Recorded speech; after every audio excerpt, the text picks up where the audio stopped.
all good to make a start. Yep, thank you. Thank you everybody for joining us, and we apologise for the short delay in logging in. I was sharing email communication with Selma and saying we must be jinxed. The last EIS session I did, I managed to lock myself out after 6 attempts at logging into Zoom. So I'm glad that didn't happen today. But welcome everybody to the event. I'll just do a quick introduction.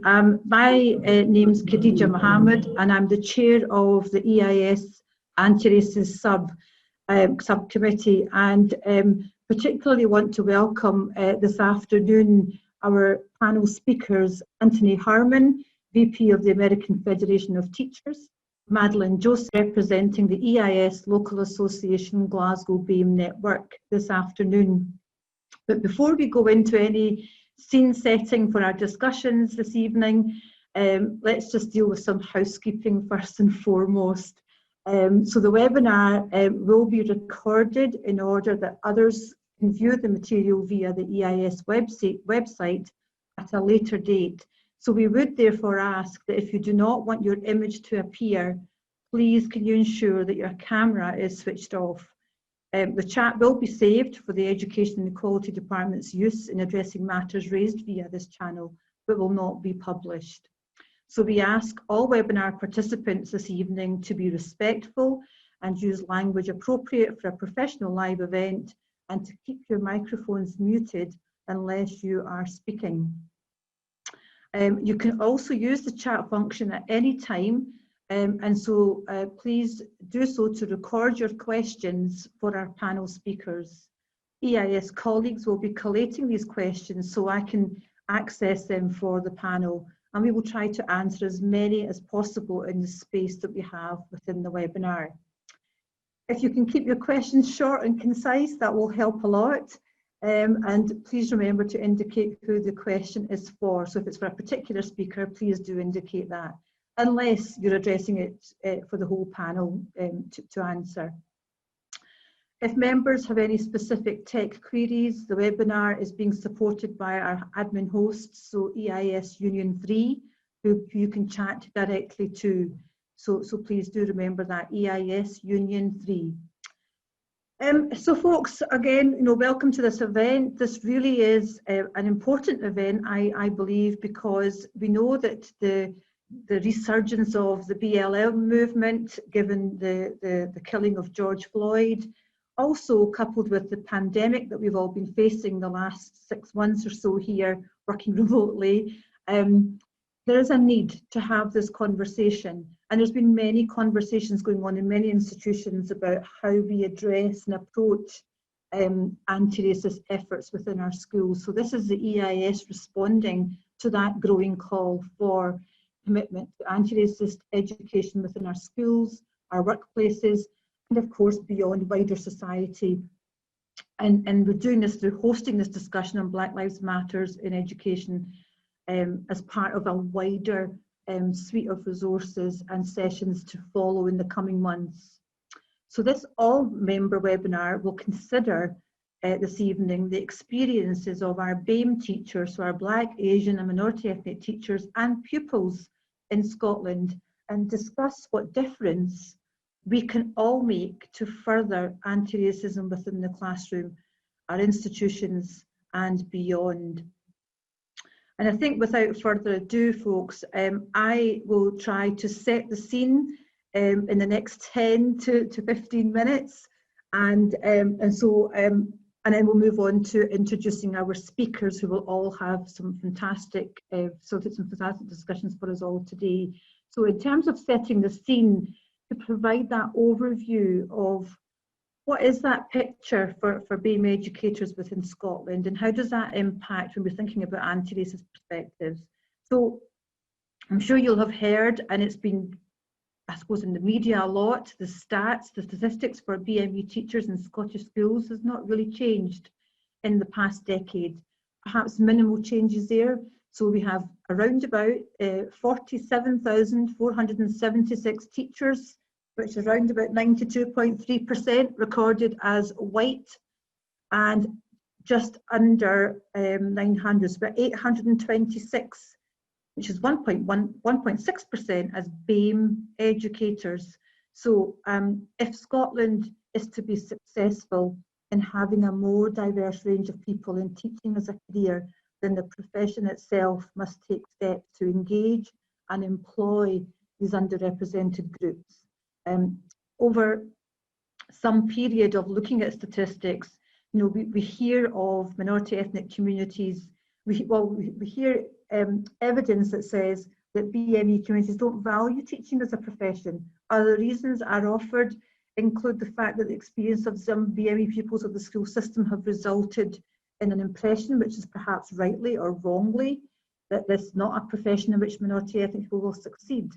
And so we need to think about that very carefully. Why is that being presented?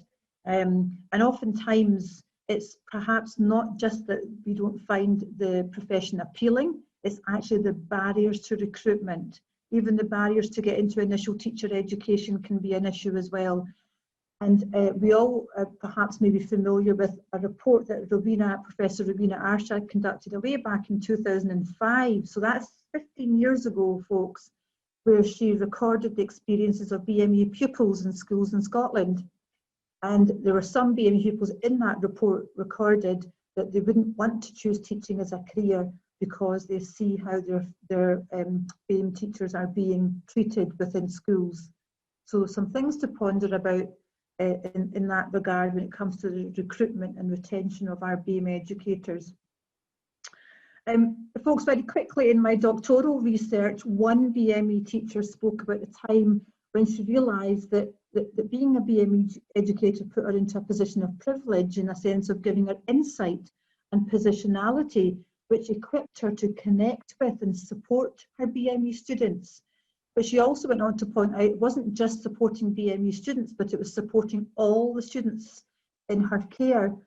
However, the issue was that her leaders within the schools where she worked often framed her use of cultural connections as a deficit. So on one occasion, she was admonished by her head teacher for communicating in Urdu with an Urdu-speaking student to explain a piece of work that this young child was struggling with. I guess what I'm trying to say here is that although this teacher saw their identity, their added value that they could bring as an asset, as an advantage, their fellow colleagues failed to see that. And the head teacher devalued the teacher's ability to engage students in their home language. Many such experiences in schools lead to BME teachers to feel over-scrutinised by their senior leadership team and further isolated from their white majority ethnic colleagues. So much so that they begin to question whether they are indeed qualified to be in the classroom and whether the cultural knowledge or linguistic capital they bring to the school community in order to make those connections with their students is perceived negatively in the school space rather than as a strength. In some cases, that racialised gaze and racism that BME teachers face will lead them to end their careers as a teacher. But there are many positives as well, folks. There are many BME educators who work tirelessly as well in trying to work against that, to try to help support themselves and their fellow colleagues in thinking about anti-racist approaches into Scottish education. And there's a level of bravery and a level of creativity involved here as well. Some BME teachers have become quite demoralised and are in fear of becoming disengaged if the support is not there. So the platform we're sharing within this session may rest upon some uncomfortable truths that racism is normal, it's pervasive, it's in society, and it really is within our educational settings. I would actually argue it's in the everyday, and you know, we want to create a space where we are not questioning if racism exists, we're actually stating that it does. And also for many teachers and many educators, I think that for now, given the focus on anti-racist education, I don't think it's enough to say that I'm not racist, which is often the default statement. You know, the goal is to become anti-racist. And we really want our senior leaders, our colleagues within schools, to begin to consider, how does this enact in their institution? How do our schools together combat racism and really promote anti-racist education within our settings? Again, just to kind of give you a context, Ken Muir, as you all know, is our CEO of the General Teaching Council. And when our report was published with the diversity in the teaching profession, he was vilified when he said in a recent news article that his biggest concern was that we have got professional teachers in schools in Scotland who exhibit blatant racism. Furthermore, we have local authorities in some parts of Scotland which seem to think there's not a problem here, and that because they don't have any BAME staff or BAME pupils, it's not an issue that they need to explore or address for that matter. However, in terms of policy framework, the Race Equality Framework for Scotland has committed to promoting good relations and community cohesion. But the framework particularly states that Scotland's educators should be confident and empowered to promote equality and foster that good relations and prevent and deal with racism. So really the goal there is to develop a culturally relevant pedagogy, to develop an anti-racist consciousness. And the wording that they use in the Race Equality Framework refers to developing an intercultural competency.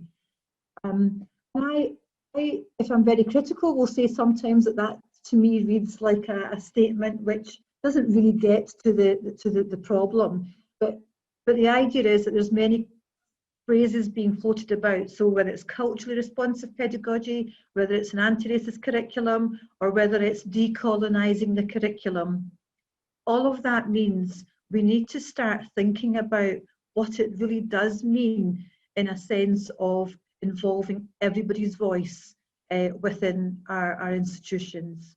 And I know that typically Scotland sometimes operates as a post-racial society. They often have this political strapline of one Scotland, many cultures, and our policies and frameworks sometimes don't explicitly encourage practitioners to interrogate their own understanding of racism. And so therefore practitioners opt to choose something that's more safer and choose not to discuss it, or choose to just think it will go away. It's not an issue really prevalent within our schools. But I would maybe draw on a quote from CRER here, the Community of Racial Equality Relations, was, "Without a clear understanding of race and racism, even the most well-meaning efforts are likely to fail." So we really need to start getting schools, our policies, to stop using what I would call flowery words like diversity or intercultural awareness, fairness and equality, and really start talking about it as developing anti-racist practice within our schools. And I think when race is not talked about and reflected in policies and practices, we have to consider what impact does this have on the lived experiences of our BAME educators within our schools. And just finally, folks, I just wanted to draw on something around the idea that in schools we know we have CFE and we work with CFE all the time. I get quite frustrated when we look at the 4 capacities, and I think we need to move beyond that when we talk about being successful and contributors to society. What does that look like? And schools often include mission statements where they promote inclusivity and diversity, and that we invest in diverse staff and we seek curriculum change. We are absolutely committed to race equality. However, the statistics and research tells us quite different. It does quite a different picture, and by that I mean Intercultural Youth Scotland recently did a piece of research where they captured young people's perceptions and experiences of racism in Scottish schools, and they based it along 4 key categories. Those categories were, oh gosh, let me think, teaching and learning, looking at their achievements and successes. When things go wrong, how do they report racism? The cultural inclusion within the school. And so for teaching and learning alone, They were asked, the subjects taught at my school reflected my experiences as a BME person growing up in Scotland. And they were asked a statement that did they agree. 53.8% disagreed with that their subjects didn't reflect their experiences. In English lessons, our class read books about experiences that related to my culture, heritage and background, and a staggering 71.8% disagreed. So that's telling us a lot of information that the books that they are accessing in their classrooms, the lessons that they are engaged in, don't relate to their lived experience. And 71.8% have spoken about that. Teachers dismiss or devalue my contributions, and I suppose that was 30.7%. So, but again, for me, I think that's still too high a figure. The other one was when things go wrong. Teachers at my school were knowledgeable about the process they were required to follow if a racist incident happened in my school. 51.3% strongly disagreed. They felt that their teachers wouldn't be able to do that. That's quite a high figure, folks, and something for us to reflect on. Cultural inclusion, some really more stark figures. Teachers and staff at my school did not understand my cultural heritage or background. 70% strongly agreed with that statement. And other pupils at my school did not understand. So this is their fellow peer group. 69.2% strongly agreed. So I suppose I want to come back to this idea of what does that mean for us as educators within schools. We really need to think about the survey here in terms of how does that speak to us as we move forward, so that where many schools seriously underestimate the prevalence of racism, and sometimes are overconfident in their complaint handling processes. It really does bear some thinking. But I think I want to end my introduction really with, we also have to focus on the added value. McKinsey in his report highlights why do we need a diverse workforce, whether it's in teaching or any other profession. And it's because it brings with it cognitive diversity. And it's that what I want to move forward with. It's the to look at the positive aspect of it, the perspective advantage that I believe BAME educators bring from drawing on their lived experiences, both cultural, both linguistic, and from their faith backgrounds. So how do those practitioners, sometimes quite naturally, their pedagogy evolves quite naturally in a culturally responsive way. And again, it can be perhaps they're decolonizing the curriculum as they are teaching, because they are questioning what they are teaching and they're encouraging their young people to question what they are learning. And Nuzad, one of our key speakers, will also be talking a bit more about that, about how she manages to do that within her own classroom setting and is encouraging her own fellow peers to do the same.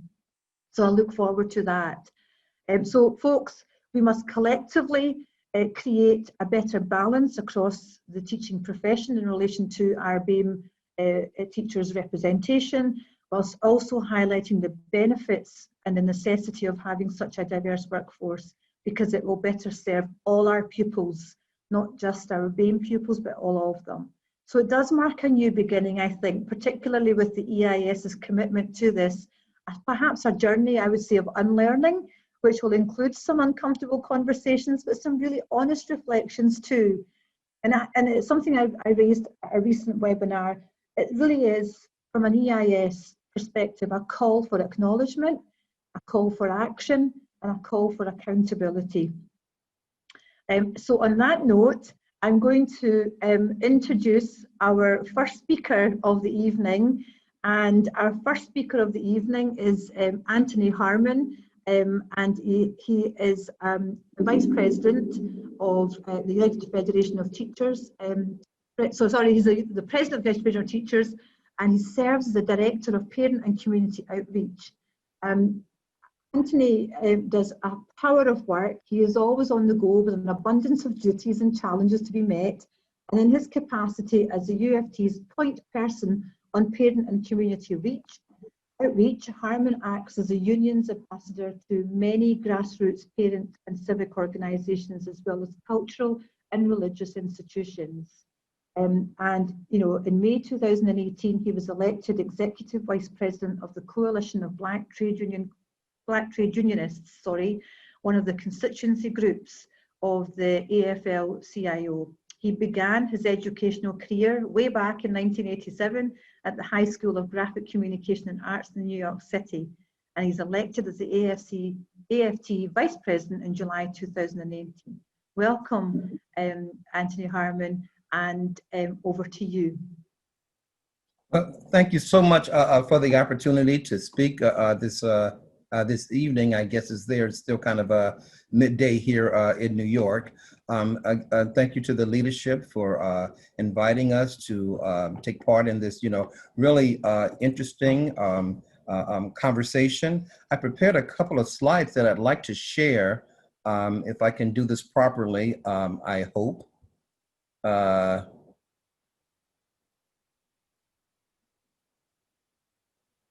it doesn't look like I can. But anyway, so I'd just like to give you a brief background in terms of, who I am and where I stand, with the American Federation of Teachers. First, I'm a vice president with the AFT. And as you said, I began my career in 1987. And when I speak to you today, I'm speaking to you from wearing several different hats. First is my educational piece and serving as vice president with the American Federation of Teachers, but also as a Black man who's experienced a lot of the injustices and seen a lot of the injustices as it relates to being a Black man in New York City, and particularly in Brooklyn, USA. Certain images and certain ideas have kind of helped shape who I am. And so when I speak to you today, I'm going to speak to you with, the sum total of all of those experiences. So I hope you can, accept and appreciate that.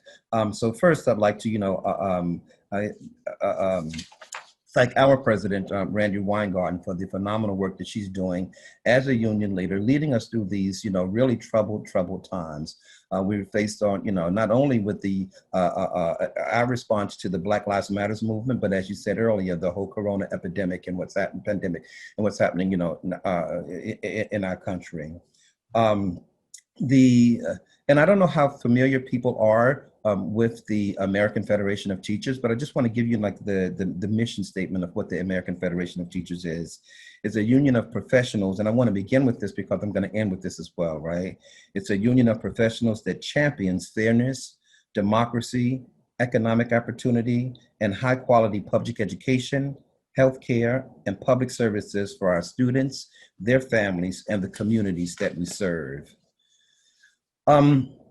So Dr. King, one of our civil rights icon, of the 20th century, once said that the ultimate measure of a man is not where he stands in moments of comfort and convenience, but where he stands in times of challenge and controversy. The American Federation of Teachers has a long history of doing just that and standing up and speaking out for social, economic justice. From their early days with our President Al Shanker at that time, who stood with civil rights leaders like Dr. King and civil rights leaders like Cesar Chavez and A. Philip Randolph and Bayard Rustin, who, by the way, is one of my icons, right? One of my heroes, who I felt like in many ways did not get the recognition that he deserved throughout the civil rights movement, of being a Black gay man at the time, talking about 1960s, and was forced to take a backseat to the movement and have others to shine. But it was Al Shanker that stood, and he reminded us constantly, where we sit is where we stand. He always made those tough decisions, those tough decisions to make sure that the American Federation of Teachers was on the right side of the equation. And then most recently, my experience with our current president, Randi Weingarten, who's bold and courageous. She's 5'2" maybe, but she's a powerhouse. She packs a mighty blow. And I want to acknowledge and recognize her for the work that she's doing to bring about social justice. I stood with her and had the privilege, the privilege and the pleasure of standing with her, at the United Nations when, calling for an end to the inhumane treatment of the children that were at the borders. I stood with her when it came to issues of LGBTQ, and I'm standing with her as she stands and supports, the Black Lives Matter movement. She's one that put herself in harm's way. Went to protests, went to rallies, stood up, called out, those people that were seeking to not work in the best interests of children and the communities that we serve. So to me, it was a no-brainer when it came time for us to participate and us to lend our voice to the Black Lives Matter movement. And we see this movement happening all across the country, starting in, I think it was 2013, people standing up and calling out and saying enough is enough. I would tell you that as a Black man and the experiences that I've had, I can tell you that sometimes I have Malcolm moments and sometimes I have Martin moments. And I'm talking about Malcolm X and I'm talking about Martin Luther King, right? There's times that I want to sit down at the table and let's reason together, but then there's other times that I have to say by any means necessary, we need to start having these real, open, honest conversations about Black lives. And at what point in a person's mind do they see that Black life as being non-valued or being of no value? And by that, I think of, Eric Gardner, I think of Sean Bell, I think of Eleanor Bumpurs, I think of, Anthony Baez, all people that were killed, senselessly in my mind for like minor infractions, minor things. And to hear someone like, screaming that they can't breathe, and yet no one acts. No one does anything. No one stands up and says enough is enough. So this past July, the American Federation of Teachers, we passed a resolution, and the resolution is simply titled Enough, Enough. And at the start of the resolution, we began to list the names of those individuals that have been killed, senselessly, unnecessarily, because or at the hands of those who don't value Black lives. And I'm often faced and presented with the issues that, Anthony, Black Lives Matter, all lives matter. Of course, all lives matter. Of course, all lives matter. But until we start having these honest conversation, that something is happening where Black lives or people don't value Black lives. When I can witness a most recent shooting where someone shot two people, a white man, and had the rifle thrown across his chest and walked by, and the police did absolutely nothing. That wouldn't have been the same story if it would have been me brandishing a weapon, right? It wouldn't have been the same story if I went into a white church and shot up 8 people. They wouldn't have taken me to Burger King, to make sure that I had something to eat, as what happened, in the Carolinas. And again, I speak to you and I have these Malcolm Martin moments and I go in and out. So I have to apologize, but I'm very passionate about this subject. I'm very passionate about the issue. So of course, when we say Black Lives Matters, of course, all lives matters, but we want to really have this conversation and really drill down to what it means when we say Black Lives Matter. So the resolution that we passed, really speaks to what we can do, not only in education, but what we can do in terms of like assisting to make policy changes. One of the things that we looked at was like the police brutality issues. And one of the things that this resolution called for, and I wish I could share it, and maybe after I finish my remarks, I can kind of share it, and someone's sending me some instructions on what to do, but I'll try it in just a second. I'm not the greatest technology person, but I'll try it in just a second.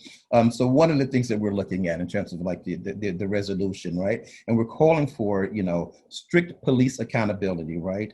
We want to ban the use of chokeholds. And it's so crazy because in 2020, we're just not talking about banning the use of chokeholds.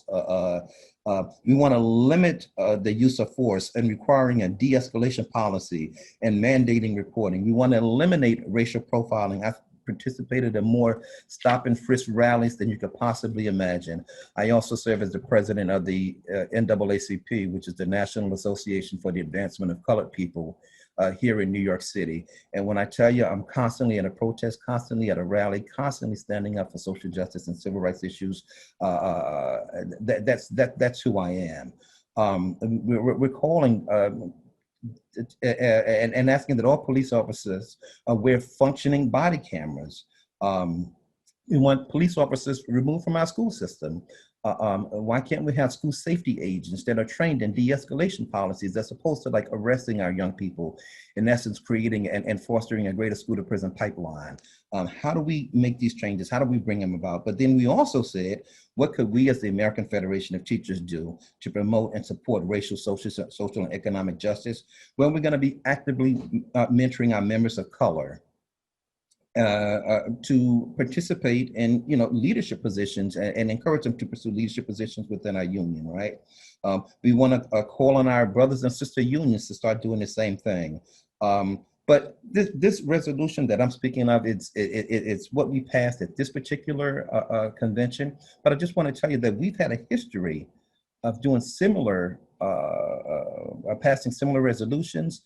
In 2015, our Secretary Treasurer of the union, Dr. Loretta Johnson, she went to our executive council and appealed to them that there should be a task force created to look at racial equity in our school system.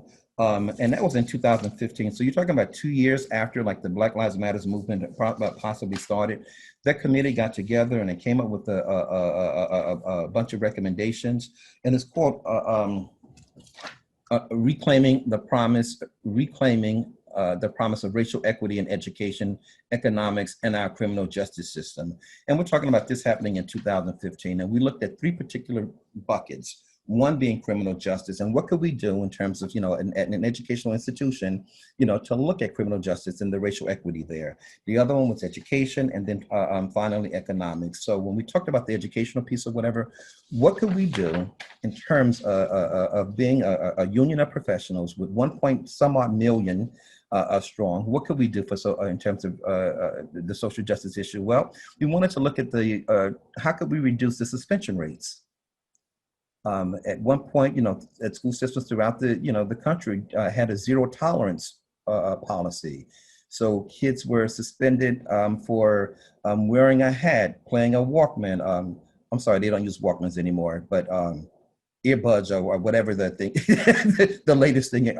But they were suspended, and the suspension rate, guess what, was higher amongst children of color than it was in other, school districts and things of that sort, right? So we want to advocate fair. We looked at advocating fair policing through greater transparency and accountability, and we wanted to combat the factors that lead to mass incarceration, particularly of our young Black kids, our young Black males. And in terms of education, what could we do? The first thing that we did was to call for the development of culturally competent educators. We call for, professional development to happen, in our school system. Let's first acknowledge that there's an issue. Let's stop hiding it and skirting around it. Let's acknowledge that there's an issue. And then let's start to discuss it. And as someone said, the speaker before me, mentioned these are uncomfortable conversations. And you know what? They should be uncomfortable conversations, right? They should be. And that's okay. But let's start having those conversations. That's where it begins. That's where it begins. And then we also wanted to increase the percentage of college and career-ready students. And again, if we looked at the statistics and the data, that those students that are adequately or felt that they were adequately prepared were students that didn't look like me, for post-secondary education. And when we looked at the economics piece, we also talked about providing access to high quality early childhood education. The earlier a child gets into school, their chances of succeeding is greater, right? We wanted to increase access to preparation to higher paying jobs. We wanted to look at what we can do in terms of, our career and technical education programs that will prepare students to become, productive, responsible citizens who may not feel that college is right for them at the moment. And I say at the moment because I think there's no such thing as, I think it's college ready as opposed to, college material. There's sometimes when people are ready to go to college at 30 years old, and that's fine, right? But what are we going to do to help them provide, to assist them in providing a livelihood for their families, in the meantime? We also looked at programs like Grow Your Own. Could we start to recruit and, teachers from our current student force? And we looked at programs from New York City that took students who were in career and technical programs and started to train them. The Department of Education paid for them to get, the college that they credits that they needed, sent them to school. They worked in the industry during the day, went to school at night, and then over a 5-year period, they became, teachers in our New York City public school system. Similar programs are happening like all over the country. So this work in terms of Black Lives Matters and racial equity, it's not anything new to the American Federation of Teachers. It's something that I think we have been engaged in for a long period of time. One of the things that has to happen, I think, is there has to be some deposits made into this bank of trust. I think there's a lot of mistrust, that's out in our communities with our police department, and it's just a lot of mistrust. And until we're able to engage and have those honest conversations, that this is how I'm feeling, this is how what I'm experiencing. And let's face it, we all have these issues, microaggressions. We just need to admit it. And when someone says to me, "Oh, I don't see color," I'm like, "Well, I do. I want you to see me as a Black man. I want you to see the sum total of who I am. I'm not for the assimilation, but I want you to see me as the sum total of who I am and all the experiences that I bring to the table, because you know what? There's value, and I bring value to the table." Thank you so much for your time. Oh, did I go over or? Oh, thank you so much. You were absolutely perfectly on time, Anthony. Thank you. And so, yeah, absolutely, you made some really key points there, and we are really grateful for you to be able to join us today. I just want to very quickly, before I introduce our next speaker, Anthony, just to kind of perhaps raise some statements that you've made. This, no one stands up to say enough is enough.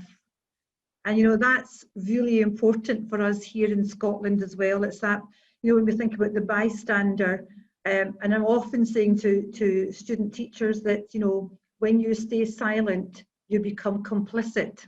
Yeah. So it's really important for us to be thinking about that bystander movement and say, when do I actually stand up and speak, not for my BAME colleague, but with my BAME colleague? So there's a difference there. And it's that building towards that allyship, I guess. The other aspect was this idea where you're talking about, that call to action, those uncomfortable conversations. And I think what we're asking all our participants this afternoon, also this evening, should I say, is that yes, it's uncomfortable sometimes, but it's about leaning into that discomfort, I guess, isn't it, Anthony? Leaning into that and helping you to go beyond that, where then you begin to see and problematize perhaps where the gaps are and what's missing. And I think that's really important. And that goes some way in towards us building that culturally competent pedagogy that you were referring to, Anthony, and that beginning to talk about whose voices are missing, what knowledge is not there within our content and our curriculum, and how do we address that aspect and encourage our fellow colleagues and our young people to become critical of what we are teaching them, so that sometimes that implicit bias, the hidden curriculum, is being challenged, because oftentimes it's a Eurocentric Western values that are being communicated. So really important. And I think the last bit that you talked about, those deposits of trust, I think that's so important to be able to take that approach, Anthony. So thank you so much for for your input there, and I look forward to some of the questions that will come your way. So I guess I want to introduce our next speaker, Madeleine Joseph. Madeleine is one of the 4 siblings from Helensburgh who started an online campaign and has been doing a power of work by sending a petition to John Swinney to address some of the challenges that they've experienced growing up mixed race in Scottish education. Their campaign, Reparations in Education, has now received over 15,000 signatures. And so Madeleine will share with us some information about how we as EIS members can support this very important campaign. So could I welcome Madeleine, please? Thank you. Hi, thank you so much. So yeah, I think I've got some stuff to share. Hopefully it'll work. I click. Can you see that? Is that coming up for anyone? Yeah. So let me see. Sorry.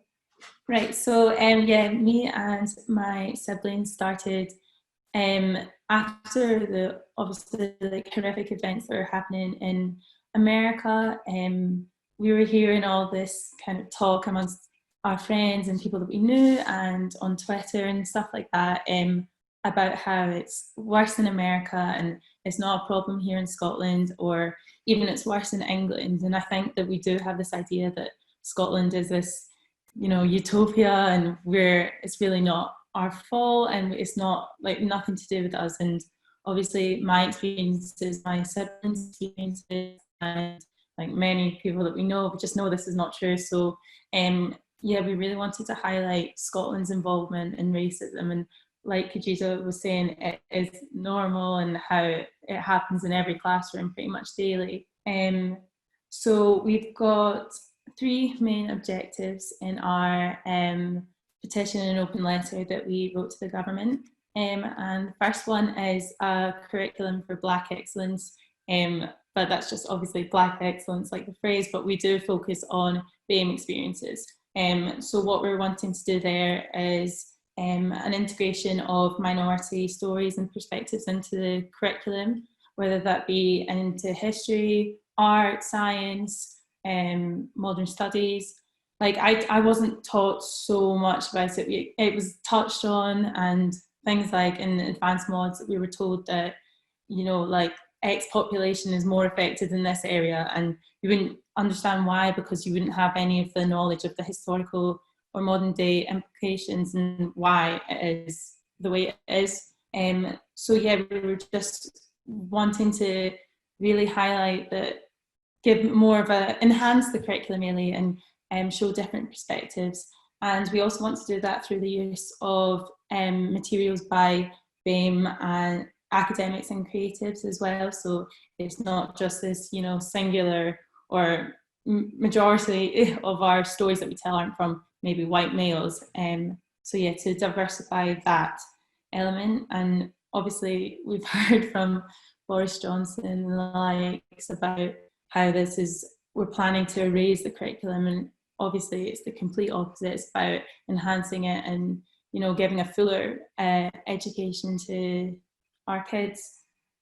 So yeah, we're just wanting that to be a compulsory element of every child's learning in Scotland. And then, yeah, so next objective is to diversify our staff representation.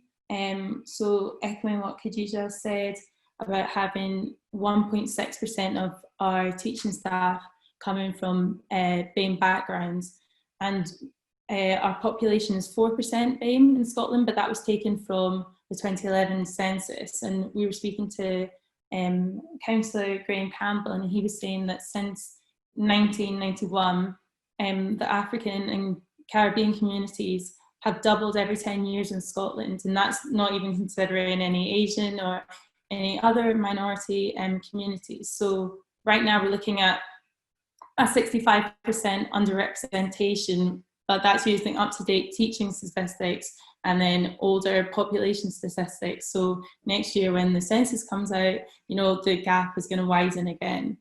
So what we're looking for is real incentivizing, like Anthony was saying, looking at different ways that we can really promote people from BAME backgrounds to want to become teachers, because obviously that's such a big thing. And I think that was something that was lacking in my own school experience, was having someone that looked like me, you know, like coming from when you're like when you're in primary school all the way up to secondary school, like your teachers are some of the first and main role models in your life. And to have, I think I was in 4th year of secondary school before I had a mixed race teacher, and I didn't have any black teachers. And I understand that I live in Helensburgh, so it's on the west coast, and it's more white than Glasgow, where Graham was saying also 20% of school kids in Glasgow are from BAME backgrounds. So it does vary as well. And if you've not got anyone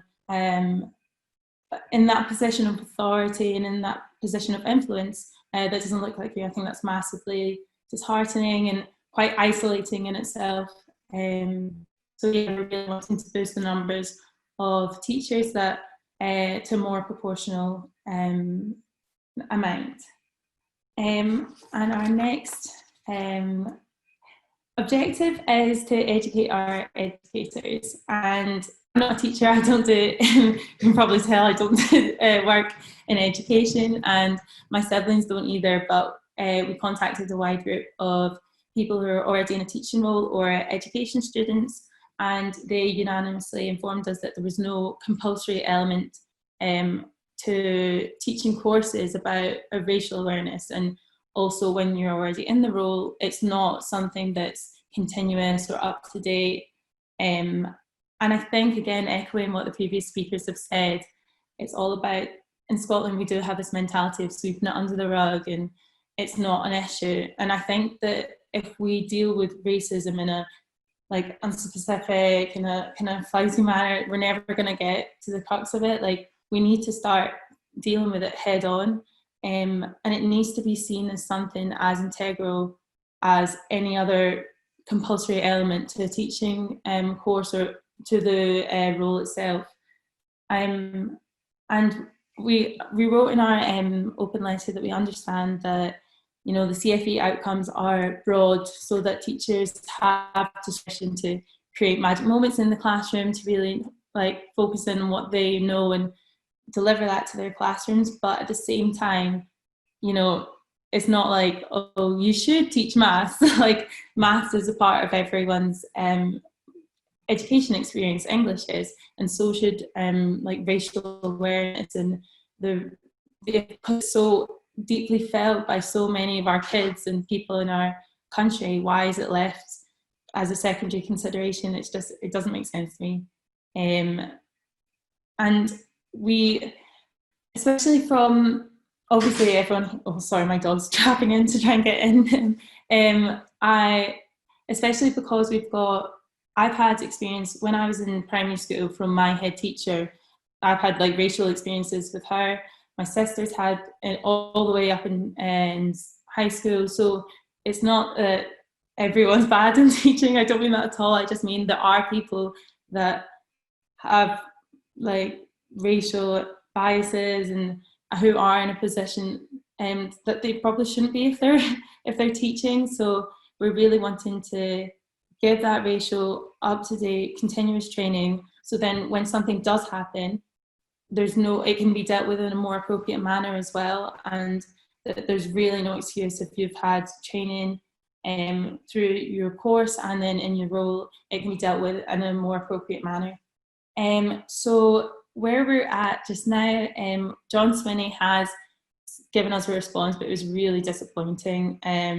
He said that the curriculum was not prescriptive, and which is something that we said during our open letter. So I don't really know why he was telling us that, because we had highlighted that. But what I don't understand is how, when Scotland has amazingly so implemented this with LGBTQIA+ education, why we can't do the same with Black Lives Matter and BAME experiences. So we've questioned him on that. We're waiting a response.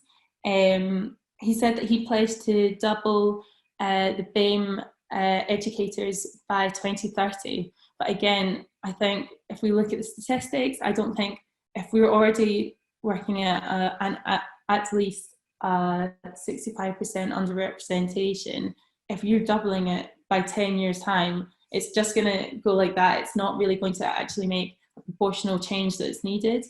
He didn't address our point about using any materials by BAME academics or authors, and he said that councils should provide anti-racism awareness, which I thought was, again, they should provide, we need to change that. If we're becoming anti-racist, you need to change that should to a must. Like, again, kids should, schools, it's not that schools should provide maths or English, they need to provide, and they must provide maths and English education. So why not? We need to turn our head on the way that we deal with racism in a more direct manner, and that it therefore should be something that is not should be something, it must be something that we have to teach. Graham Campbell's been helpful. He's been getting in touch with us, hopefully getting a meeting set up with him this week. And we've just been doing like podcasts and other wee things to try and keep up that conversation, keep the momentum going a wee bit. Because obviously it's died down. This was back in June when we started this, and it was all over social media and the news. And understandably, it's going to go down a wee bit, but just to try and keep on having those conversations. Like as EIS members, I understand that everyone's under like immense pressure. With coronavirus, schools just going back, and I'm not even going to pretend to know like the amount of work you guys are doing just now. But yeah, just what the other guys have said about like challenging yourself in uncomfortable conversations, whether that be challenging your colleagues, challenging yourself. I think a lot of the time, I get that being mixed race comes with its own privileges over being Black, and I know that I've used my race in ways that I shouldn't have before as well. And I think that no one's asking anyone to be perfect. People are just asking you to be accountable and hold yourselves accountable and hold others accountable. And that's why we can progress. If you have any time, any discretion, and any like energy, probably is the most needed thing just now. There are more resources out there, and I know that Selma has created like accessible things through EIS. But just now, especially after this whole like resurgence of the Black Lives Matter movement, I think there's so much out there, and it's very on different levels of accessibility depending on the needs of your kids. And yeah, just I think that if we can all like change 5 people's perspectives or teach 5 people something that they didn't know before, like that is a massive change that'll just grow exponentially. And yeah, as a country we can really try to make effective strides forward. So yeah, that's me. Thank you so much. Madeleine, thank you so much for that. And I just want to share with you some of the chat that's been coming up there, Madeleine. Asif is saying, that this is music to our ears. We've been going on for years about discrete anti-racist education for years and EIS, but it's so much more powerful hearing from former learners. All power to you. We have your back. Thanks so much. And Laura is saying, an inspiration, Madeleine, as a parent of a mixed race daughter currently experiencing issues, your talk brings much hope and an impetus for herself to press on the school and national educational authorities more. So it really is powerful to hear that. And straight from, you say that you're not working in education, but you were a former pupil within education, and so that's so important, because as a young person, telling educators what you experienced yourself and what you notice are the huge gaps within the equality of our education system. Just very quickly before I introduce our next speaker, just 2 things that you'd said, Madeleine, which I would really just like to reinforce. We talked about educate our educators, and that John Swinney is saying that local authorities should have anti-racist training, and really, actually, it's so important. It's got to be absolutely a must-have education training, and our educators need to develop racial literacy.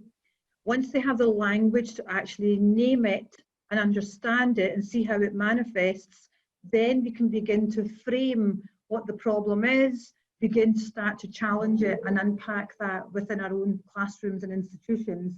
The other aspect we talked about was, he said something about increasing BAME representation. Mm-hmm. Now, in two ways, it's really, in one particular way, it becomes, we can't just say it's, the resolve isn't just to keep recruiting more, because we all need to look at those who are currently in existence in the workforce and how they experience that.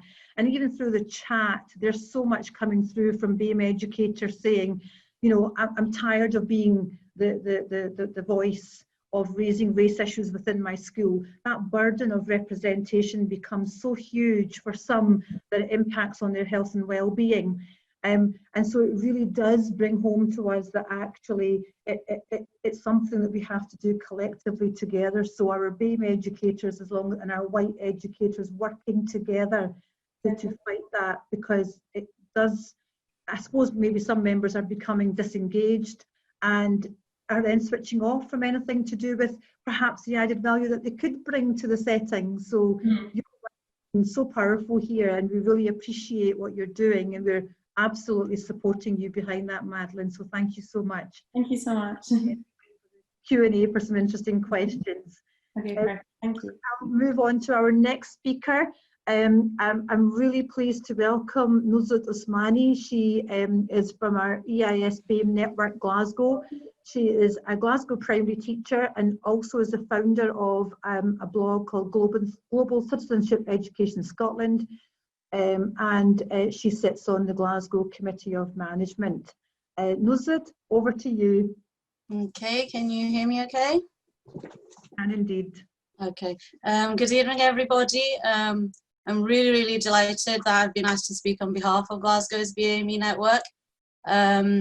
I'd like to say thank you to Anthony, Khadija and Madeleine for your really insightful talks. Madeleine, I think you're going to like some of the things that I'm going to talk about. I hope you'll see that the campaign you're working on is actually being implemented in my classroom, I hope. So I hope you'll enjoy that. Right, I'm going to start my screen. Let's see. Okay, can you all see that?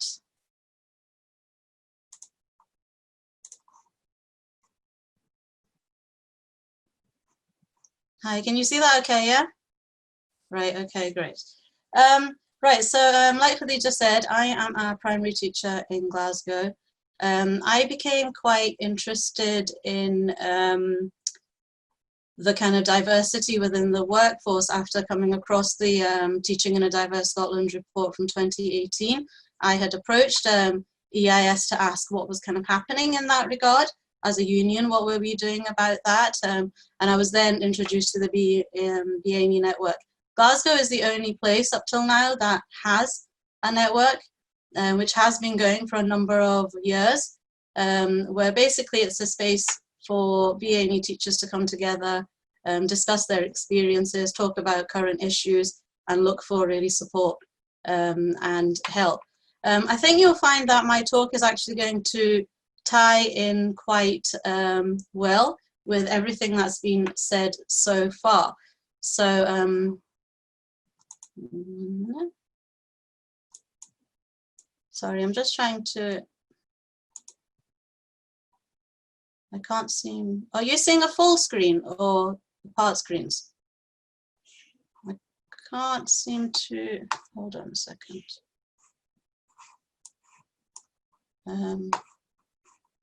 One minute.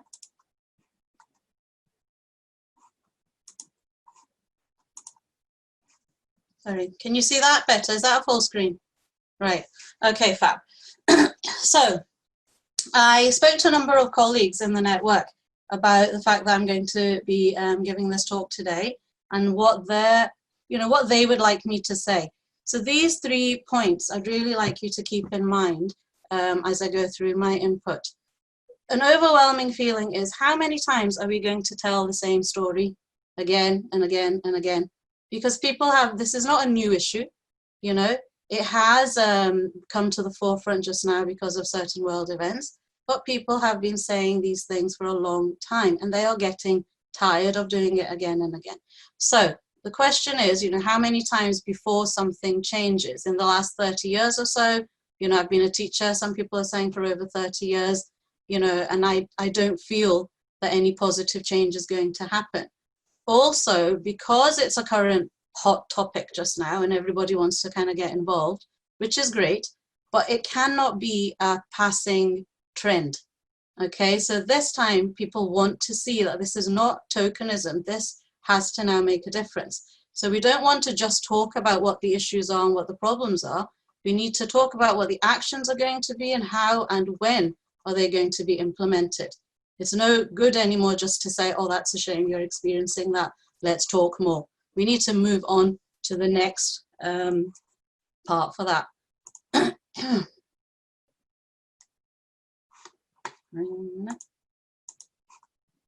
So I've got two different screens and now they're all over the place. It wasn't supposed to be like this.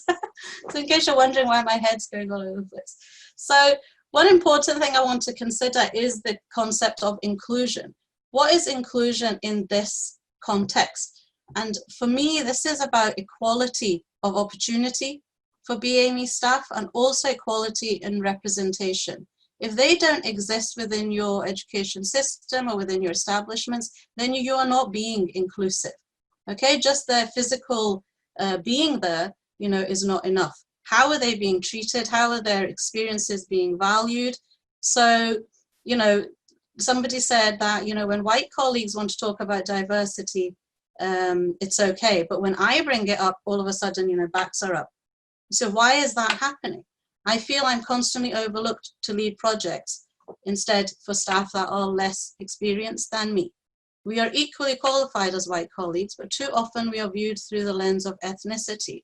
So even though, like Anthony was saying, yeah, I want you to see the color, but at the same time, I don't want you to see it and then pigeonhole me as well. I want you to consider the fact that I am that whole person and I bring the same skills and qualifications as the next person. So am I being treated in that same way? So there also seems to be this sense of being made to feel like the other as well. And so that's something we need to move away from. And what do I mean by that? I'll show you in the next slide, if it can come up. So we heard the term microaggressions, and people have been using this term quite often in recent months. What it means is the daily kind of comments or actions that quite often BAME teachers and pupils, this applies to children as well as adults, face within the kind of school environment and generally within life, within daily life in and outside school. So even though a lot of these questions may possibly be asked from an innocent kind of point of view, somebody might think, a white colleague might think, oh, I'm showing interest in your heritage or in your language. But imagine how it feels being asked the same questions again and again and again, and things that can be offensive, but people don't think of it that way. So these are not necessarily outwardly racist, but they chip away at people's self-esteem. They chip away at people's confidence, the more and more that they face it every day. So things like, what's your opinion on terrorism? Just because I might be a certain faith, or that my family or my ancestors might have come from somewhere. It's a ridiculous question. Things very common, oh, your name's too difficult, I'm not gonna even try and attempt that. That might be from the point of view of, oh, I'm actually showing you respect because I don't want to say your name the wrong way. But showing respect would be learning how to say my name the wrong way, So you can't just kind of get out of it in that sense. But one of the comments up here where it says, ask yourself, is my curiosity worth another person's discomfort? So that applies to children as well who are asked the same thing, So think about that chipping effect that people have to keep answering, which white colleagues don't have that experience of. So where are we? So we need to also then consider why these microaggressions happen. Why is this the kind of norm that BAME members face. Moving on. So these quotes here are only a few of the quotes that I've received with regards to BAME members' experience on a daily basis within teaching. So I'll give you a couple of seconds to have a little look at those. I feel isolated in my local authority is a very common one because there are so few of us, and when you go to different parts of the country, there are even fewer in terms of population. So they really feel isolated. They don't know who to ask for help in this kind of scenario. The issue as well, of course, is that the support structures that they would go to are also not diverse. So there is not enough diversity amongst the support groups either, who can really understand what that person's lived experience is. So that becomes a barrier as well. Another important one there is the one that says racial bullying is often not recorded in my school, forget recording it for staff. So this seems to be quite a big issue where within pupils, for pupils' experience, if there is a racist incident, say comments have been passed between two children in the playground, it's quite often dealt with similarly to how you would deal with an argument over a football, for example. Oh, let's just have a quick chat. Oh, that you shouldn't say that, let's move on. But it is a racial incident and it should be logged. But apparently these things are not happening. So that's a situation for children. But within staff members who are facing racial bullying or racial incidents, then there is a lack of experience from senior management teams then of how to deal with that. And I would think that that comes from the lack of confidence in their understanding of different ethnicities and backgrounds and the barriers and challenges that are faced by the BAME colleagues. So there needs to be a lot more engagement from, again, those people at the top of the school who need to deal with these things. But again, the top of the school is completely undiverse. I think Khadija can correct me if I'm wrong. There are no head teachers from BAME background in Scotland. There's a handful of deputy head teachers. So again, the people you need to go to for support, there is that lack of trust. You don't know if they're going to understand you. You don't know if they're going to support you. And how are things going to move forward if they don't understand you? So when Khadija talked about having, cognitive diversity, that's what that's about, is understanding of each other. The more diverse workforce we have, the more diverse lived experiences we have, and the better we can then understand each other and, break down these barriers.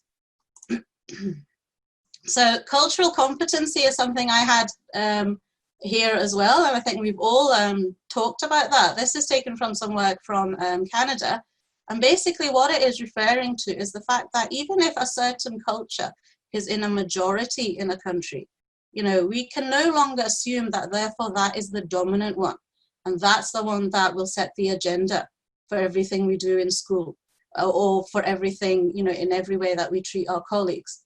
So I've had a member contact me recently to say that she wasn't comfortable going on nights out in pubs, for example, as she experiences racism in that environment, but her colleagues have never made any effort to change venue, and so have eventually stopped inviting her. That's them saying, well, our culture is dominant over yours, it doesn't matter what your need is. And really, I'm shocked that in 2020, there is a staff out there who can exclude other members of staff in that way. So I don't have to know about every single culture in the world, but I have to accept, sorry, I can't see that bit, that there are cultural norms outside my own worldview.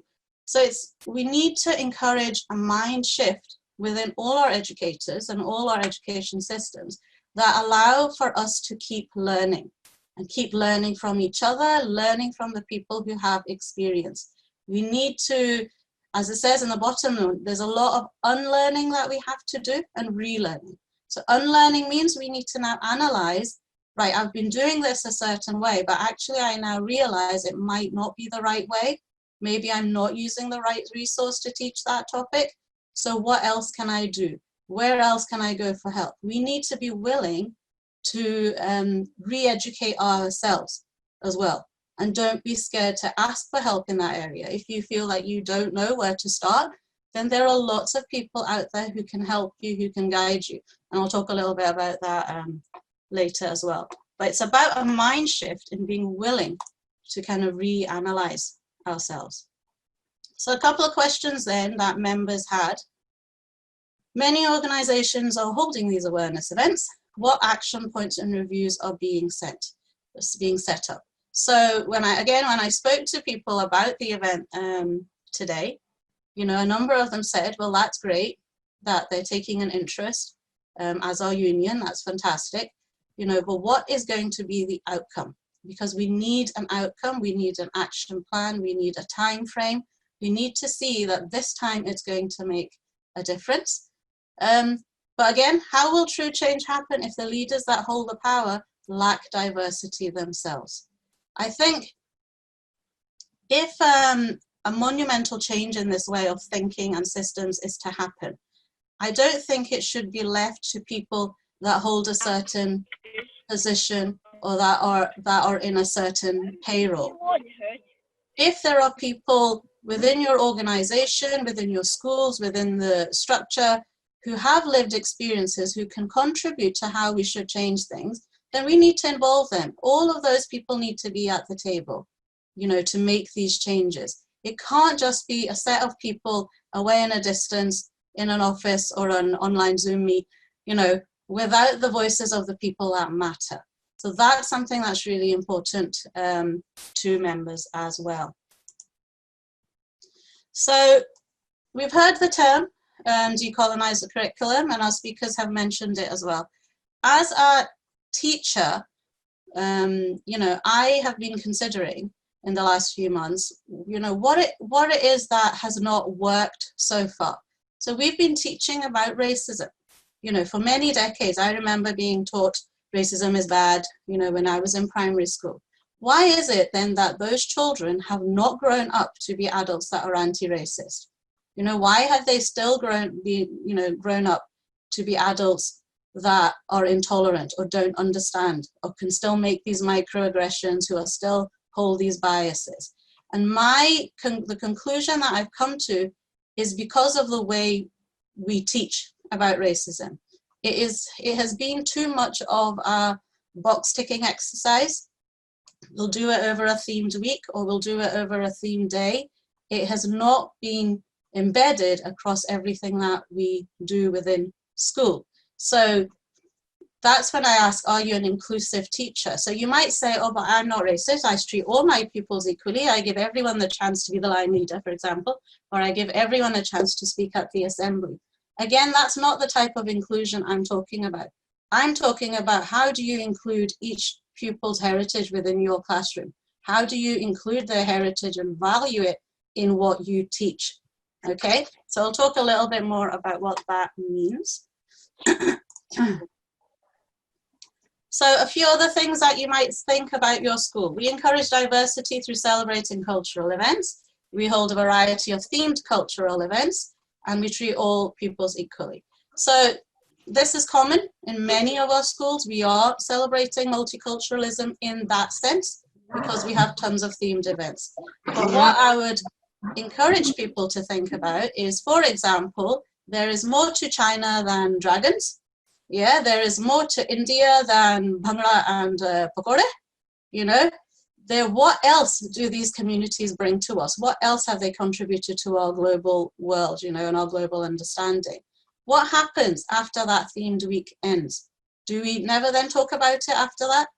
You know, or are we actually continuing the learning from that within other curriculum areas that we, you know, are teaching?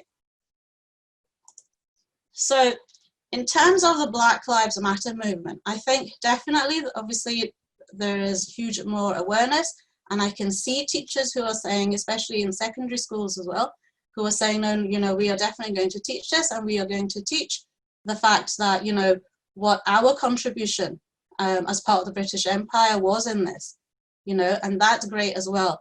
But one thing I'd like to kind of point out is that we're sometimes in danger when we talk about different cultures. We are sometimes in danger of a negative stereotype. even though we don't intend it. So one thing that I've been saying to people is teach about Black Lives Matter and teach about the history of slavery, but don't make that the only thing you talk about when you talk about Black people, you know, or other minorities. Talk, then include the contributions to science, include the contributions to art, include the contributions to music and politics. It is not just about slavery when it comes to Black Lives Matter. It is about the whole history, you know, and that goes for the BAME people, you know, the rest of the kind of minority communities. But I think that's a really important point to remember when it comes to slavery. So we don't basically want our kids going away thinking, oh yeah, Black people, yeah, they were the slaves.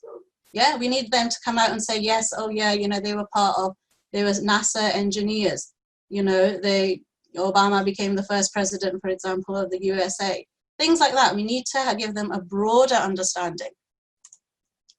So the term decolonizing the curriculum, if you're still wondering, okay, lots of people are using this, what does it mean?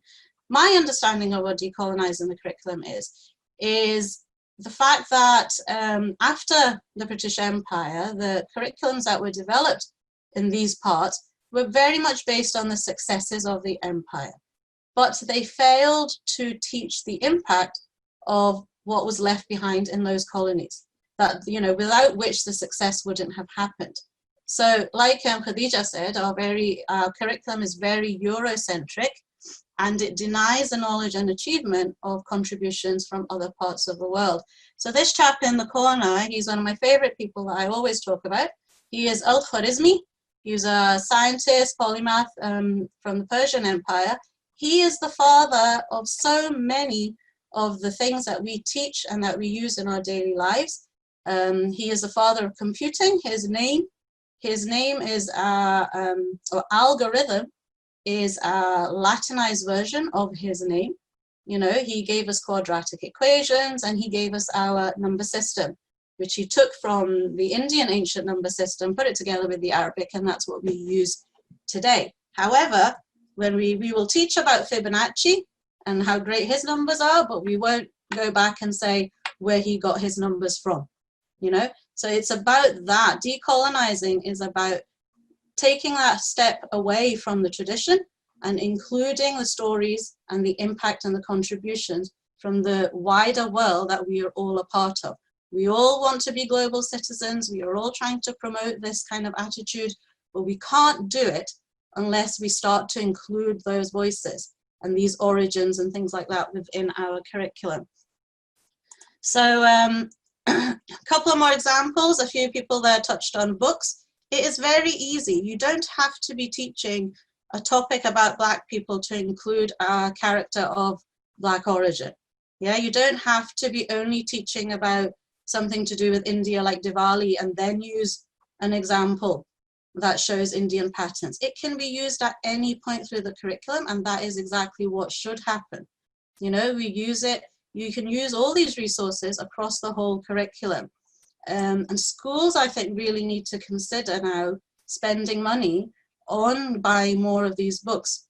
Because for example, I'm at the moment considering a couple of books that I want to use. I have a primary 7 class this year, but then my issue is, how do I buy a whole set of class books? You know, I can't keep doing that myself, you know, so I need to convince my school to say, look, we need to invest in these things. And if we talk about the Pupil Equity Fund as well, you know, I don't see why something like that can't be used in these kind of resources. A lot of children from minority backgrounds quite often are also living in deprived areas, and they fall into that category where we want to raise attainment.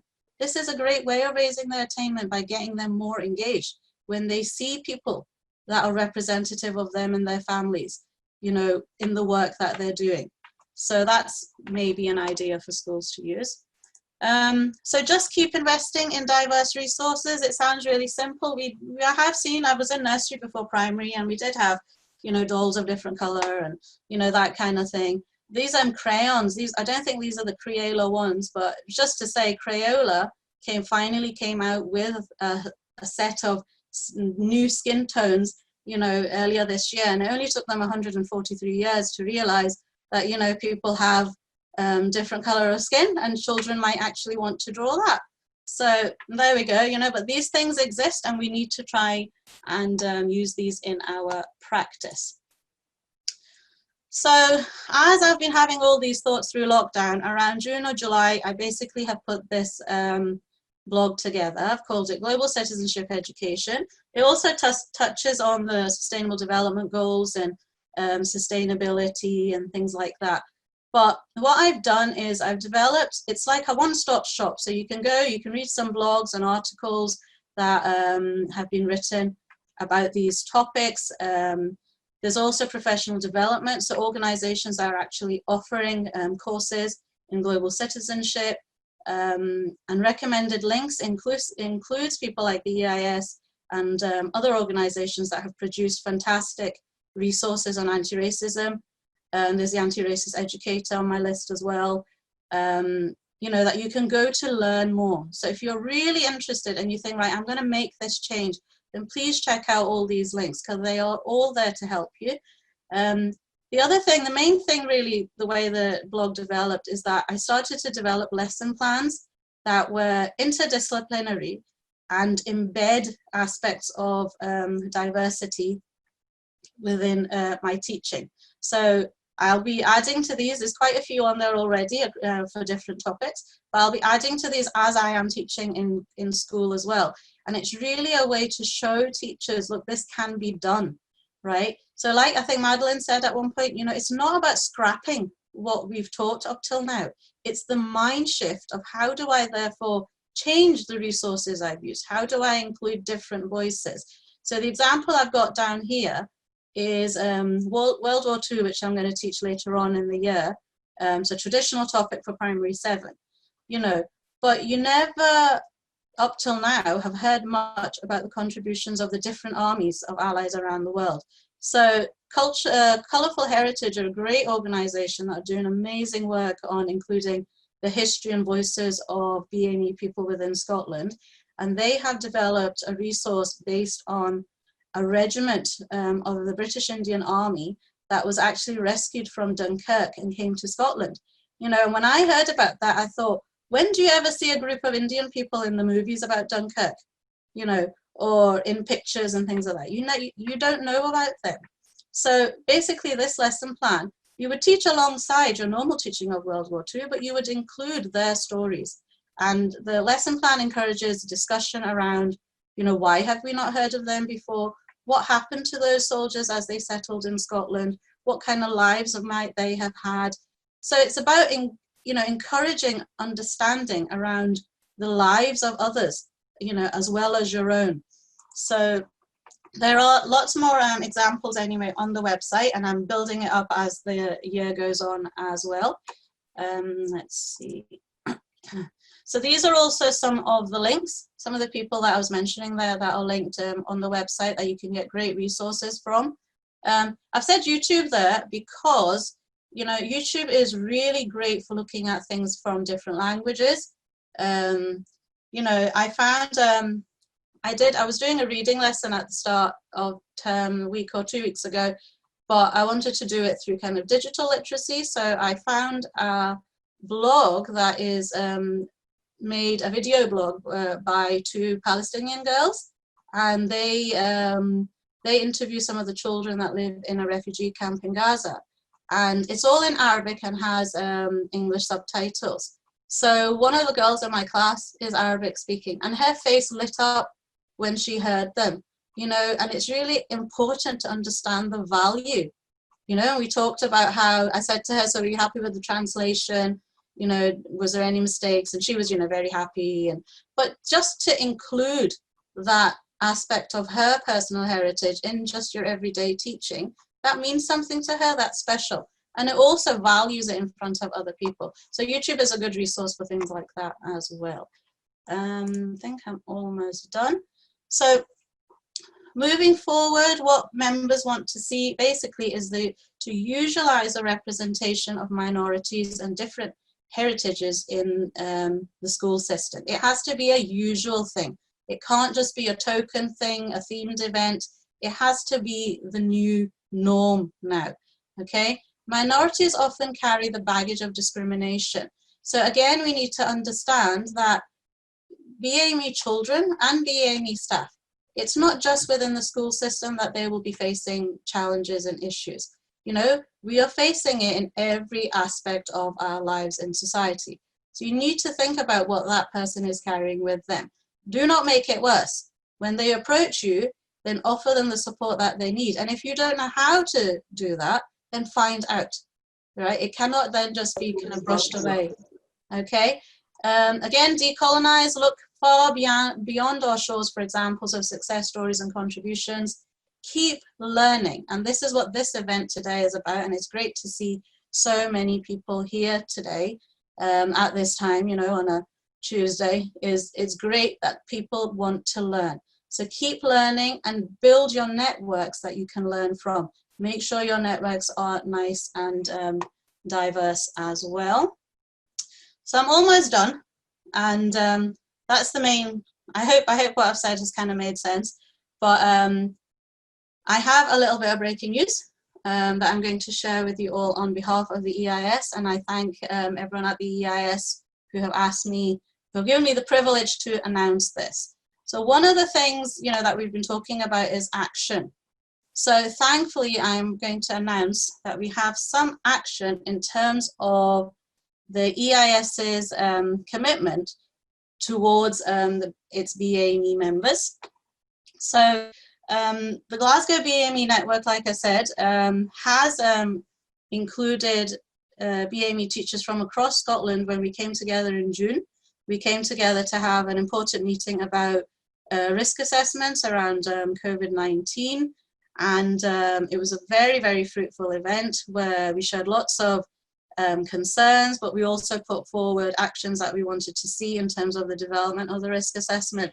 And I'm really, really thankful, you know, that all of our suggestions were taken forward, and the risk assessment was developed, which has been a great help and has been used widely across Scotland's local authorities, specifically for BAME members. So what was a suggestion, though, again, is people who are in areas where they struggle to get the support, where they feel isolated, hopefully this is going to help you somewhat. So the BAME network then is going national, and I'm going to just read a little bit of information that I've been sent about it to you all. So the existing EIS Glasgow network has provided the opportunity for BAME members within Glasgow Authority to come together and share their experiences. During the pandemic, this network has served as an important conduit for BAME voices within the union. The EIS Equality Department are now working with the BAME Network Glasgow to develop a separate national network for Black, Asian and minority ethnic members. Now, the network will be a space for BAME teaching professionals across all of Scotland to make connections and host discussions, whilst also providing specific training opportunities to address the prevailing barriers that exist for BAME teachers and to grow your union leadership skills.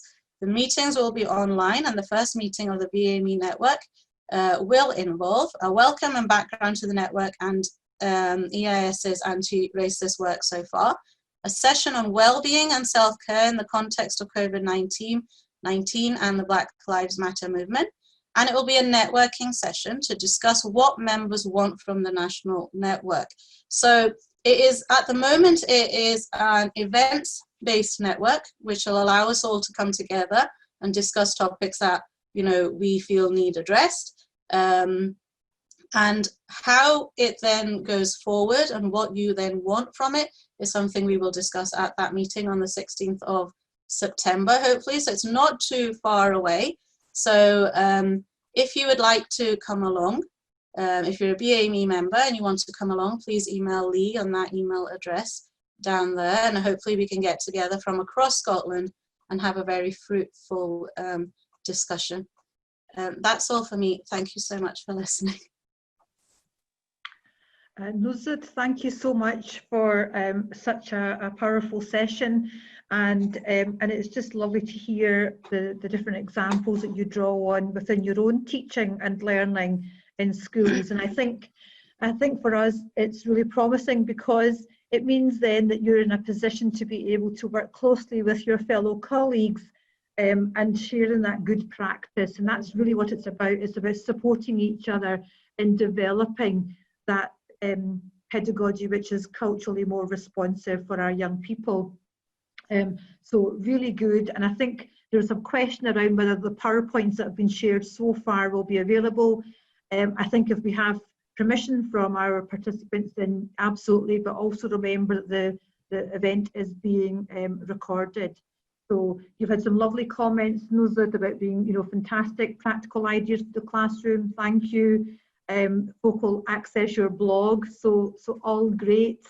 But I just wanted to pick up on one point, Nuzat, there. You're absolutely right in terms of not presenting issues around a deficit model. So it really is trying to avoid that big trap, which oftentimes teachers fall into, and it's presented in a very negative way. So therefore the power balance for our young people becomes unmanageable. You also said something really important about teachers not being able to perhaps capture or maybe not have confidence to record or identify a racist incident. And that's really important, because actually every time a teacher lets some kind of racist name calling or any derogatory comment go away unchecked, and by that I mean not being able to address it, our young people, our young BAME pupils internalize that racism, and it stays with them, and they learn that that's quite normal. So it becomes so normalized, and they take that with them as they go through their school experience, eventually having an impact on their health and well-being, which manifests in many different ways as racial trauma. So thank you very much for highlighting those points. It really is important. Folks, I think it takes us over to the Q&A session, and I know that Selma was kindly trying to get some of the questions for me from the chat and beyond. So one of the questions around, I don't know, I think this is probably for all the panel, if you want to come in and share your thoughts, was one particular participant has said, my thoughts are, if it is this bad for us as adults, what are the BAME children in our schools experiencing, and how can we protect them or help them navigate this?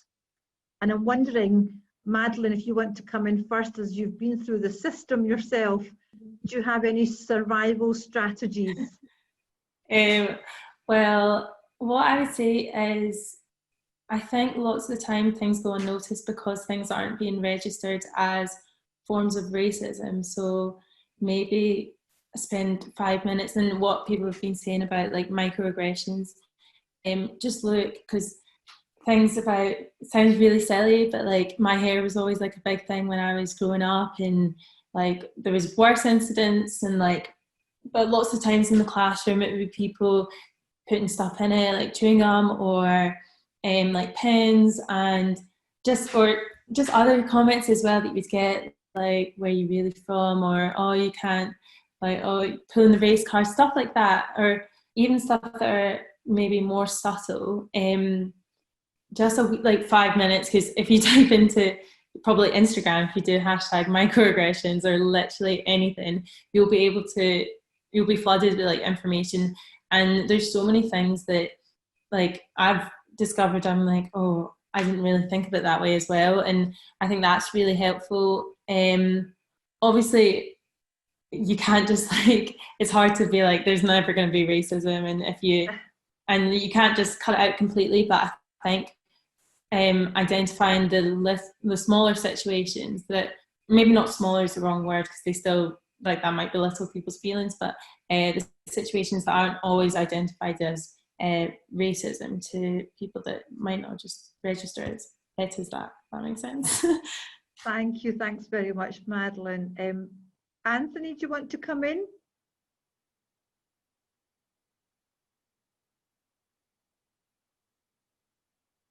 You're on mute, Anthony. No, I was just gonna share. I mean, having similar experiences, and I think, you know, one of the things that I'm convinced of is that when we know better, we do better. As an instructor myself, you know, and in my early teaching days, you know, when I heard certain remarks, you know, from kids in the classroom, I chalked it up as like, kids just playing around. I've later since learned, that, hey, wait a minute, maybe I shouldn't have allowed that. Maybe I should have addressed that instead of sweeping it under the rug and just saying stop. But rather, let's pause for a moment and let's have a discussion about why that's inappropriate, or how did the other student feel when that remark or that comment or that action from the other student was stated. I hear you, and as I said, I think when we know better, we do better, which is why I'm a big really pushing for professional development, helping to develop culturally competent teachers. And in many ways, we need to look at the bullying issue that I heard several comments, throughout the discussion. Thank you, Anthony. I think you've almost answered the other question that I was going to ask, was about any advice to teachers. So you've actually given that, and it's absolutely true. It's if you are more informed and you develop racial literacy, so you actually understand the language to frame it, that's really going to support you also. I think perhaps then the question I want to ask, maybe Anthony, you might be able to support here, is how we can support healing of BAME colleagues. So colleagues who have experienced internalized racism, racial trauma as a result of years of experiencing those daily microaggressions. What advice would you give in terms of that?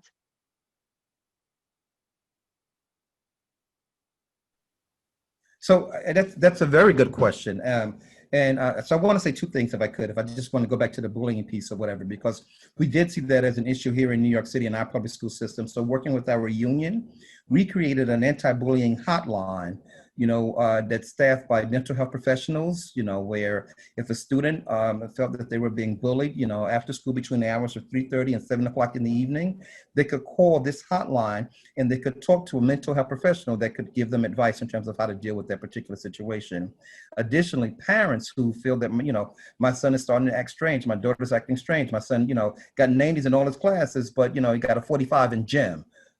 So, what's going on there? So is there something that's happening there, right? So those parents can call the hotline as well to get advice, and, those mental health professionals can direct them to resources that, that are available. Additionally, if there's situations where there's a health issue, those mental health professionals are trained in terms of contacting a response team that, particularly if the kid felt, if they felt, the mental health professional felt that the student was going to, do some type of harm. The mental health professionals would then contact a response team that would respond accordingly. So I just had to put that in because we did, working with our union here in New York City, come up with that particular piece to deal with the whole bullying issue, because it was becoming more and more of an issue. The other thing that we had to do was we had to force our Department of Education to start identifying some certain things as bullying, which, in the record keeping or the tracking of, of incidences, in many cases, they did not put, bullying as one of the causes for an infraction. Now, what was the other question? I'm sorry. Sorry, it was about the healing. So to support BAME colleagues. Yeah. Yes, thank you. What I would encourage people to do is to look for allies. Continue to look for allies, someone that may be a sympathetic ear or sympathetic voice, in your issues. Again, I'm all about learning. I attended a workshop once, that had to deal with, women, and standing up and supporting women. And sometimes, if you're in the room and if there's an inappropriate conversation that's made or whatever, and if someone feels offended, just standing up and says, listen, my sister was offended by what you just said, and being an ally yourself. I mean, to have a friend is to be a friend. So when we see it not only, happening or experiencing that we're experiencing it, but when we see it happening to others, we need to equally stand up and say, wait a minute, and it may not be a Black Lives Matter issue. It could be a women issue. It could be an LGBT issue. It could be whatever that issue is. We need to stand up and speak truth to power and say that, this particular person is offended. Or I did a workshop once, or I attended a workshop once rather, and a woman had made a really good point, but the guys in the room talked over her and talked over and talked over and talked over her. But then I learned to say, well, wait a minute, did you hear sister, her remarks? I think we should go back and have some more conversations. We should explore that further. Mm-hmm. Kind of validating and being an ally to that particular individual, right? So that's what I would encourage, people to if you want to have a friend, you have to be a friend. Yeah, yeah. And continue to look for those allies. Yeah. Thank you, Anthony. Nosa, do you want to come in and say anything on that as a BAME educator? The question about how to heal. Yep. Yeah. I would question, well, we need to keep looking at the causes of the trauma in the first place. I think that will be the biggest healing, is when we begin to see the change happening, the actions being implemented. The healing is because we feel alone and we feel not supported. So therefore, if that system changes and we can see real change, then that in itself is going to help to heal the issue and help to, move everyone forward. Mm-hmm. I don't want the focus to be on, oh, how can we make you feel better, as though that person is the problem again. It's the system that is making them feel that way that is the problem. So that's what we need to keep addressing. Yeah, absolutely. And I think also, I would imagine there's also a sense of, coming together as a community as well, a community of BAME teachers. So this national network that the EIS are setting up will only complement that. So their teachers who are working in isolation will actually be supported by their BAME colleagues, whether it's online and just within that network to reach out to each other. So that will be particularly helpful for them as well. Can I just add in, Khadija, one thing I forgot to say, which is important as well, and I'm sure you'll agree, is we need to encourage our BAME colleagues and each other to be more active within the union itself. The union itself is not diverse, and we need more people to bring their voices to the table at different levels. So that's something, again, hopefully the new national network is going to try and address as well. So we really need people to come forward. Have faith this time, don't give up yet, and come forward and see what we can do. Yeah, no, totally agree. We need to have, we talk about representation in every manner of means. So within our union, we absolutely need to have that. The union is very supportive in taking this forward. So let's think about it. The final question perhaps for the evening, so I'm conscious of everybody's time, is I think a very important question and a good one to end on. How do we help others to recognise what racism looks like in the classroom, and how can we educate ourselves?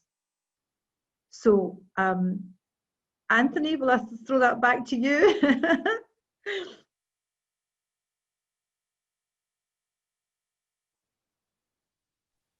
What does it look like in the classroom?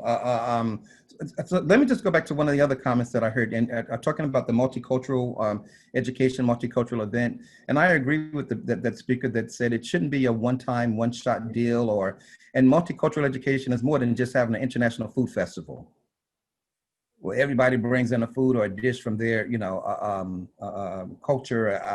It's more than that, and rather than allowing, someone, just only look at Martin Luther King, because, Black history is more than just Dr. King or Malcolm X. There's hundreds of others that have made really significant contributions to who we are as a society and as a people.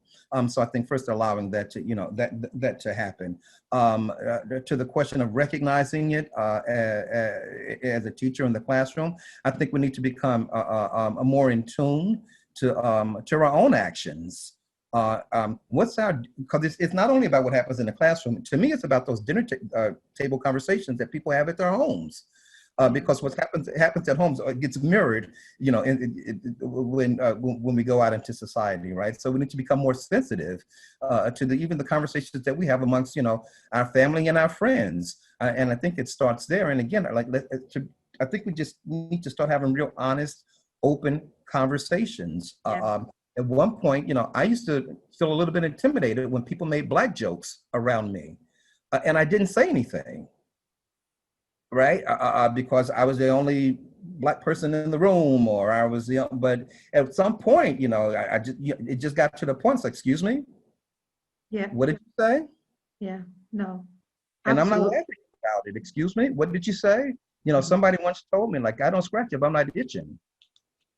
Yeah, it's interesting, Anthony, and just from a teacher contacted me just yesterday, and said that she was a teacher of English, and she said a pupil came into the classroom and said to her, so I wonder what airline or what aeroplane it was that crashed into the Twin Towers. And she said, I panicked, I didn't know what to say, so I just pretended that it would go away. She later contacted me to say, what should I have said? And I said, well, it's okay, don't worry about what you didn't say, but it's about how you might go to address it the next time you meet that particular class. And you could do it in a subtle way. But the question you might want to ask is, that incident happened many years ago. What prompted you to ask me that question now? And it's probably related to her name, as a Muslim teacher. So it's that versus calling in and calling out. But I'm going to come to you, Madeleine, very quickly, because as a pupil in a school, you'll absolutely be able to tell me what you think, how we recognise what does racism look like in a classroom? It can vary. I mean, there's like very overt, like my sister had a very bad experience one time, and it was in high school, history teacher, and her teacher went around the room and they were talking about people from different parts of the world, and she said, oh, so you have the black people, they're poor, and you have the yellow Asians and they're really smart, and then you have beige people. And then she pointed at my sister and she was like, Florence, you're beige, so no matter how ugly you are, you're always going to be pretty. And that, obviously in itself, it wasn't an insult to folk, but obviously it was massively insulting to, like, it was just horrendous. And then I've had experiences that have been like way more subtle, and oh, sorry, my dog is chapping at the door again, sorry. But I've had experiences that have been a lot less over, and again, it's like, it can almost be like someone will go to say something and then they don't because I'm there, or, oh, everyone's frozen. I hope my internet. We can still hear you, Madeleine. Oh, I don't know if you can hear me. Oh, can you hear me? That's okay, right? Sorry, I'm my dog. I don't know where the family are. I think Madeleine's frozen in time there. So, folks, I think just with everything that's been said already, I think it's so important. I'm going to draw on Anthony's last point about allyship, because that's certainly where the EIS are heading next in terms of their webinars. And I think a point to note about allyship, folks, a very interesting academic has once talked about when white teachers begin to talk about race, racism and whiteness, what we're actually asking is they're hacking at their very roots. It's a difficult thing to do, to be asked to interrogate your own racialized, gendered, class-based positioning. And that's what maybe Anthony and I are talking about, being uncomfortable, but it's about leaning into that. So we examine how whiteness functions in all its forms, whether it's systemic, at governance levels, at senior management levels, and to become those effective white allies who walk the talk and who develop that anti-racist consciousness through listening to the counter-narratives that our young people, like Madeleine, presented to us today.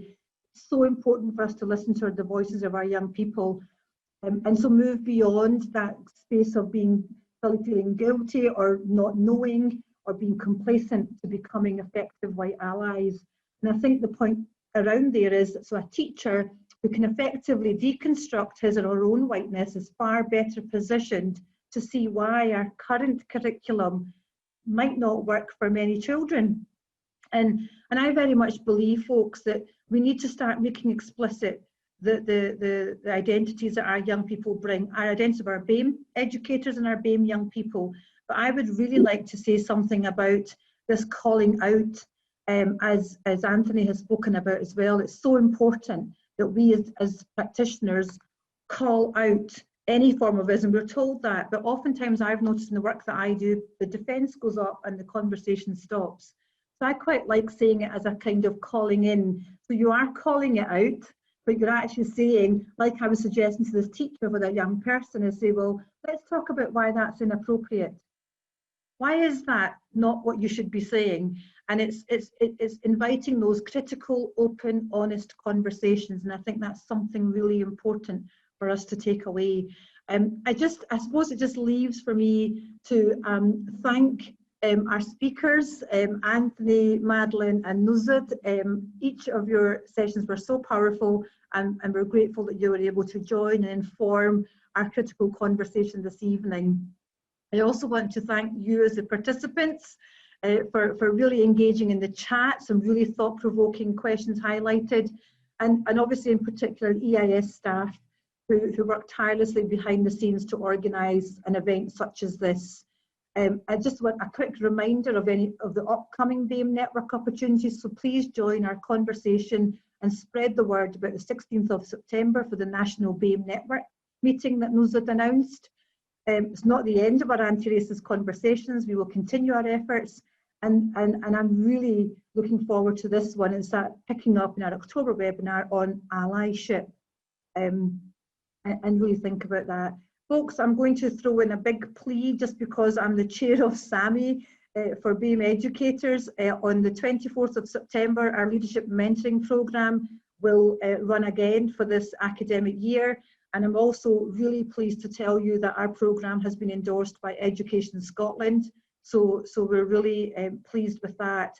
I guess I want to end the session with a quote that I used recently in another webinar, and it's from an Indian author called Arundhati Roy. And I heard this when I was hosting a podcast earlier with Professor Gloria Ladson-Billings. And I just felt actually it's a lovely one just to end our powerful session with.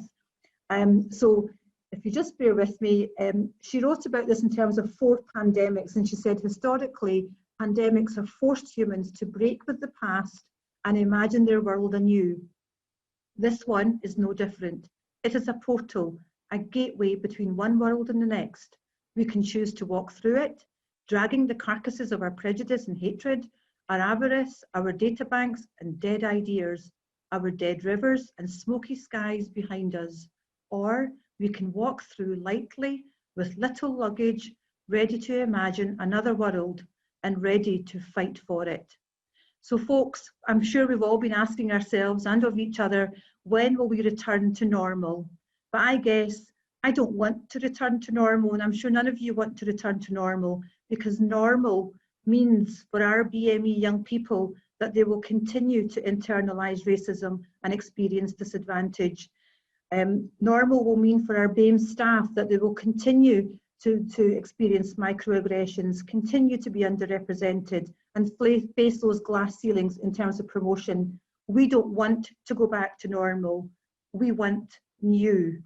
And I think that when you join us in our event in October, we'll introduce you to what that new looks like with taking on some constructive allyship. So thank you so much for taking part in this event on behalf of the EIS. Thank you, everybody. Bye-bye.